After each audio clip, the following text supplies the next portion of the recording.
Michel, quel plaisir de te recevoir aujourd'hui. Quand on parle de cybersécurité, on pense souvent à des hackers, des pare-feux et beaucoup de codes compliqués.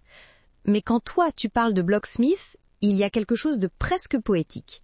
Qu'est-ce qui rend ta vision si différente ? Merci Alexandra. Oui, tu as raison. La cybersécurité paraît souvent froide, distante, parfois même intimidante. Chez Blocksmith, on a voulu apporter quelque chose de complètement différent, de la gentillesse. Parce que pour nous, la sécurité commence par la bienveillance. Ce n'est pas seulement une question de protection, c'est une question de soin. La gentillesse en cybersécurité, c'est rare. Qu'est-ce que cela veut dire concrètement ? Cela veut dire créer des technologies qui protègent sans prendre le contrôle. Aujourd'hui, la plupart des systèmes veulent tout savoir sur vous, votre identité, vos habitudes, vos données. Nous croyons que la protection ne doit jamais coûter la vie privée. Notre philosophie est simple. Nous n'avons pas besoin de vous connaître pour vous protéger. C'est ça l'esprit Blocksmith. C'est très beau.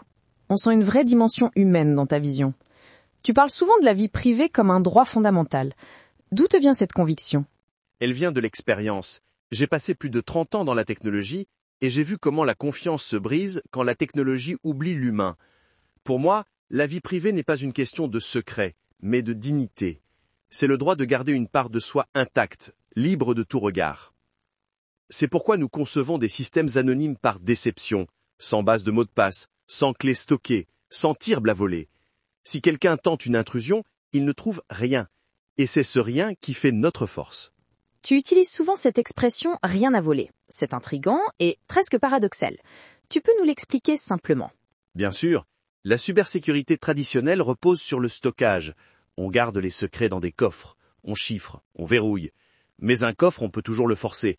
Chez Blocksmith, on s'est posé une question différente. Et si le secret n'avait jamais besoin d'être stocké ?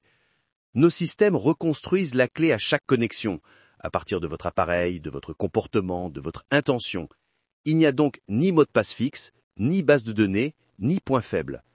C'est ce que nous appelons une architecture sans coffre, ou, plus poétiquement, rien à voler. Tu parles souvent de douceur, de bienveillance, de confiance. Ce sont des mots rares dans le monde de la tech. Pourquoi ces valeurs sont-elles si importantes pour toi ?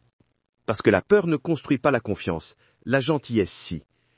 Quand nous créons un système de sécurité, nous le pensons comme un geste de soin, comme s'il disait « nous vous protégeons, même de nous-mêmes ».